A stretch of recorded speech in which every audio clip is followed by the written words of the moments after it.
নিলয় সবসময় দুধের গ্লাস ফেলে দিত। আমি ওকে বারবার মানা করতাম, বলতাম মা কত আদর করে দুধ নিয়ে আসে, তা ফেলা ঠিক নয়। আজ আমি ঠিক করলাম নিলয়কে দুধের গ্লাস ফেলতে দেব না। তাই আমি ওর কাছ থেকে দুধ নিয়ে বললাম, আমি দুধ আজ ফেলতে দিব না, বরং তা আমি পান করব। আমি দুধটা পান করলাম, তারপর আমার সাথে যা হলো তা আমি কখনো ভাবতেই পারিনি। আমার নাম সুমি, আমি 30 বছর বয়সী, আমি দেখতে অনেক সুন্দর আর আমার চেহারা অনেক মায়াবী। তাই আমাকে অনেক কম বয়সী মনে হয়। আমি বিধবা হয়ে শ্বশুরবাড়ির লোকজনের সাথে থাকি। একদিন আত্মীয়ের বাড়িতে একটা বিয়ের অনুষ্ঠানে দেখা হয়েছিল সুমনের সাথে। আমার মা বিধবা ছিলেন এবং আমাকে একা বড় করেছেন। আমাদের পরিবারে আর কেউ নেই, তাই আমি ছিলাম মায়ের একমাত্র ভরসা। 18 বছর বয়সেই আমি মায়ের চোখে সংসারের বোঝা হয়ে গেলাম। ছেলেদের পক্ষ থেকে অনেক চাহিদা থাকত, যৌতুকের জন্য মা অনেক চিন্তিত ছিলেন। মা ছিলেন সাধারণ গৃহিণী, ছোটখাটো চাকরি করতেন, যৌতুকের চাহিদা মেটাতে পারতেন না, তাই বিয়ে হচ্ছিল না। আমার বয়স বেড়ে গেল 25 বছর। মা দিন দিন অসুস্থ হয়ে পড়ছিলেন, তার ঘুম আসত না। তিনি প্রায়ই বলতেন, মরে যাওয়ার আগে তোমার বিয়ে দেখে যেতে চাই। মায়ের কথায় আমারও মন খারাপ হতো। আত্মীয়রা আমাদের অবস্থা দেখে সহানুভূতি দেখাত, মা তাদের থেকে দূরত্ব বজায় রাখতে শুরু করলে। আত্মীয়ের বাড়ি যাওয়া বন্ধ করে দিলেন একটা বিয়ের কার্ডের জন্য। তিনি ছিলেন খুশি কিন্তু মর্মাহত, কারণ তার ছেলে ছোট ছিল এবং মা ম্যাচমেকার হিসেবে কাজ করায় সম্পর্কটা তার হাত থেকে বের হয়ে গিয়েছিল। আমি বলেছিলাম, আমরা অবশ্যই একসাথে যাব এবং আনন্দ করব। বহুদিন আমরা মামে কোথাও যাইনি। তাই সাদা কুর্তি পরে সারা লাল রঙের দোপাট্টা দিয়ে বিশেষ সাজে বিয়েতে গিয়েছিলাম। সেখানে সুমন এবং তার মা ছিলেন। সুমন আমাকে প্রথম দেখায় পছন্দ করে এবং সেইভাবেই আমাদের বিয়ে ঠিক হয়ে গেল। বিয়ের পর সুমনের বাড়িতে এসে আমি নিজেকে ভাগ্যবান মনে করতাম। সুমন আমার সব চাহিদা পূরণের চেষ্টা করত। শাশুড়ি কখনো ভালো স্বভাবের ছিলেন না, কিন্তু আমি তা অগ্রাহ্য করতাম, কারণ পরিবারের ছোটখাটো বিষয় ঘটেই থাকে। 5 বছর সুখে কেটে গেল, বুঝতেই পারিনি। তবে সুমন আমার মাকে বেশি গুরুত্ব দিত না। আমার গল্পগুলো তোমরা শুনো, কিন্তু সাবস্ক্রাইব করো না। দয়া করে গল্পগুলো ভালো লাগলে চ্যানেলটি সাবস্ক্রাইব করো। তিনি বলতেন, তোমাকে ছাড়া এক মুহূর্ত থাকতে পারবো না। তাই আমাকে বাবা মায়ের বাড়িতে থাকতে দেননি। একদিন আমার মা গুরুতর অসুস্থ হলে সুমন আমাকে সেখানে থাকতে অনুমতি দিয়েছিলেন। বললেন, তুমি আজ মায়ের সাথে থাকো, আমি কাল নিয়ে যাব। আমি মায়ের কাছে থাকতে চেয়েছিলাম, কিন্তু সুমনের কারণে পারিনি। মায়ের সাথে রাতে থাকলাম, কিন্তু জানতাম না এই থাকা আমার জীবনকে বদলে দেবে। সুমন আমাকে ছেড়ে চলে গেলেন এবং ফিরে এলেন না। মাকে স্যুপ খাইয়ে বিছানায় শুইয়ে দিলাম। বিয়ের আগে যেমন তার পাশে ঘুমাতাম তেমন করেই। মাঝরাতে একটা ফোন এলো যা আমার পৃথিবীটা উল্টে পাল্টে দিল। সুমনের ছোট ভাই সুনীল ফোন করে জানালো, ভাই এখন আমাদের সবাইকে ছেড়ে চলে গেছেন। শুনে মনে হলো পৃথিবীটা ভেঙে পড়েছে। তুমি ভুল বলছো। আমার সুমনের কি হয়েছে? ফোন কেটে গেল। আমি মায়ের ডাকে সাড়া না দিয়ে ছুটে বের হলাম। মাকে কিছু বলার সাহস পেলাম না, পাগলের মতো রিকশায় উঠলাম। সুনীল ঠাট্টা করছে নাকি সুমনি আমাকে ফোন করতে বলেছে? আমি প্রার্থনা করছিলাম যেন কিছু না ঘটে। শ্বশুরবাড়িতে পৌঁছে দেখি ভিড়। সুমনের প্রাণহীন শরীর দেখে আমি জ্ঞান হারালাম। যখন জ্ঞান ফিরল, তখন সুমনের শেষকৃত্য সম্পন্ন হয়ে গেছে। শোক যেন আমাকে গ্রাস করল। বারবার তার হাসিমাখা মুখটা মনে পড়ছে। সে বলতো, আমাকে ছেড়ে যেও না, না হলে আমি মরে যাব। বিয়ের পর প্রথম রাতেই সে আমাকে ছেড়ে চলে গেল। 3 দিন কেটে গেল। শ্বশুর বলল, আমি জানি না। সুনীল চিৎকার করছে। সুমন মেঝেতে পড়ে আছে। সুমনের মৃত্যু দেখে আমি নিস্তব্ধ হয়ে গেলাম। ভাবলাম, যদি সেই রাতে তার সাথে থাকতাম, তাহলে হয়তো তাকে বাঁচাতে পারতাম। মৃত্যু আমার কাছে এক ধাঁধার মতো হয়ে গেল। 3 মাস পর আমি মায়ের বাড়ি যেতে চাইলাম, কিন্তু শাশুড়ি বললেন, তোমার মধ্যে শূন্যের সুবাস আছে, তোমাকে যেতে দেব না। আমি মাকে জিজ্ঞেস করলে মা বললেন, তুমি যদি শ্বশুরবাড়িতে থাকতে চাও, আমার আপত্তি নেই। কিছুদিন পর মায়ের অবস্থার অবনতি ঘটল। শ্বশুরবাড়িতে ফিরে আসতে হলো। সেখানে পৌঁছে শুনলাম এমন কিছু, যা শুনে আমি আর মা হতবাক হয়ে গেলাম। আমরা আশা করিনি যে সুমনের মা আমাদের বাড়িতে আসবেন এই বিষয়ে কথা বলতে। মা বললেন, আমি একা সিদ্ধান্ত নিতে পারবো না, সুমির মতো জানতে হবে। শাশুড়ি আমার মতামত জানতে চাইলে বললাম, আমি সুমনের প্রতি অবিশ্বস্ত হতে পারি না এবং সুনীলকে বিয়ে করতে পারি না। শাশুড়ি আমাকে প্রত্যাখ্যান করতে বললেন।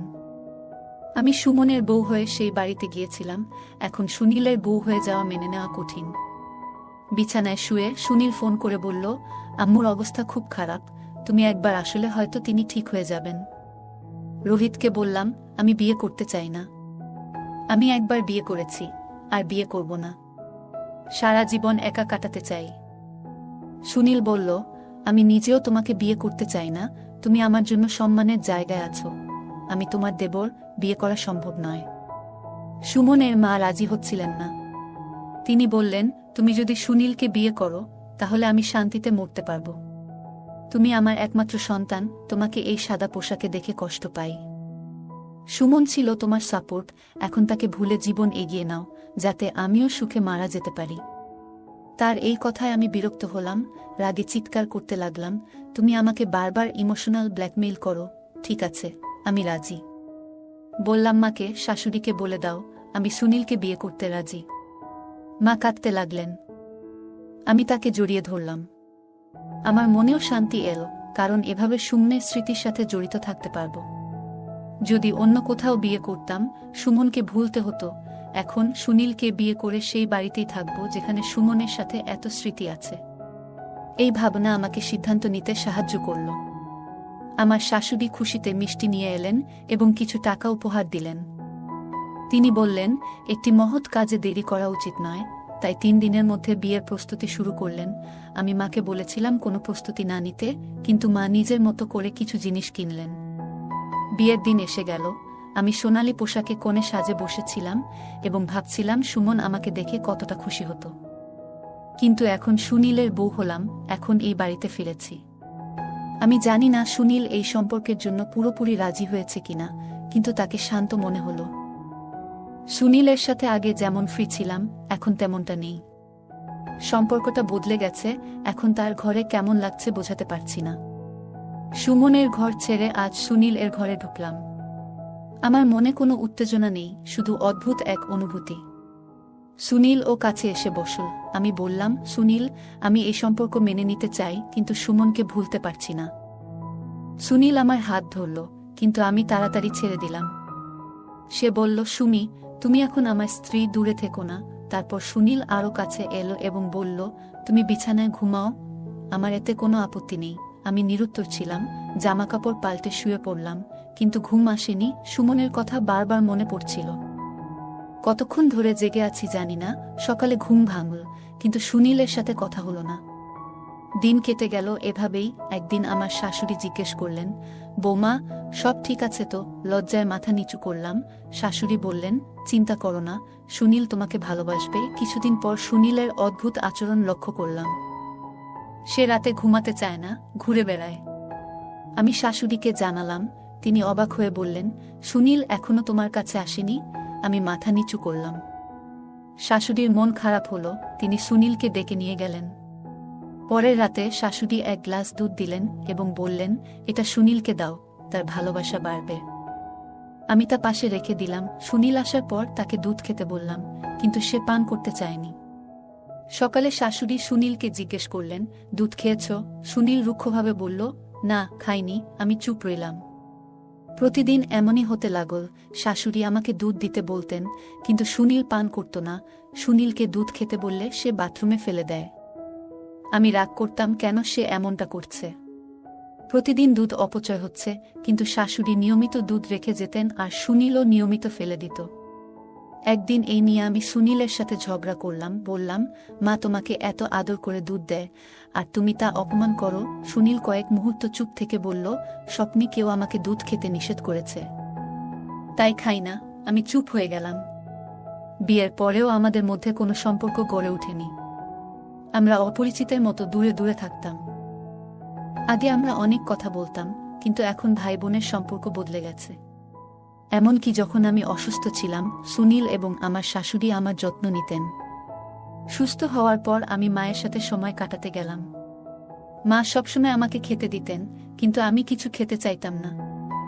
অসুস্থতার 1 সপ্তাহ পরে আমি পুরনো বন্ধু পুনমের সাথে দেখা করতে গেলাম। মা বললেন, গতকাল পুনমের মা এসেছিলেন, ওর সাথে দেখা কর। পুনম আমাকে দেখে খুশি হলো। আমি তাকে জিজ্ঞাসা করলাম, সুনীল কেমন? আমি একটা দীর্ঘ নিঃশ্বাস নিয়ে বললাম, সুনীল ঠিক আছে, কিন্তু সুমনকে ভুলতে পারছি না। আমি সুনীলের সাথে নতুন করে সম্পর্ক শুরু করতে চাই, কিন্তু মন মানে না। বউ হয়ে নতুন জীবনে প্রবেশ করলেও পুরনো স্মৃতি ভুলতে পারা কঠিন। আগে সুমনের বউ ছিলাম, এখন সুনীলের বউ। পুনম বলেছিল, সাহস হারিও না, সুমনের স্মৃতি ভুলে সুনীলকে আপন করে নাও। মাথা নেড়ে বাড়ি ফিরে এলাম। একদিন পরে শাশুড়ি ও সুনীল এর খোঁজ নিতে মা বললেন, অনেক দিন হলো, এবার যাও। শাশুড়ি আমাকে দেখে খুশি হলেন, বললেন, অনেক দিন পর এলি। আমি তোমাকে নিয়ে আসার কথা ভাবছিলাম। সুনীল কিছু বলল না, চুপচাপ রুমে চলে গেল। আশা করেছিলাম সে আমাকে মিস করেছে বলবে, কিন্তু কিছুই বলল না। রাতে শাশুড়ি এক গ্লাস দুধ নিয়ে এলো। সুনীল দুধ ফেলে দিতে শুরু করলে বললাম, মা এত যত্ন করে দুধ দেয়, তুমি কেন ছিটিয়ে দাও? রোহিত বলল, স্বপ্নে কেউ আমাকে দুধ খেতে নিষেধ করেছে। আমি চুপ হয়ে গেলাম। বিছানায় শুয়ে সুনীল এর জন্য অপেক্ষা করতে করতে হঠাৎ সুমনের স্বপ্ন দেখলাম। সে বলল, তোমার যদি ভালোবাসা থাকে এখান থেকে চলে যাও। ঘুম ভেঙে উঠে দেখলাম রুমে সুমন নেই।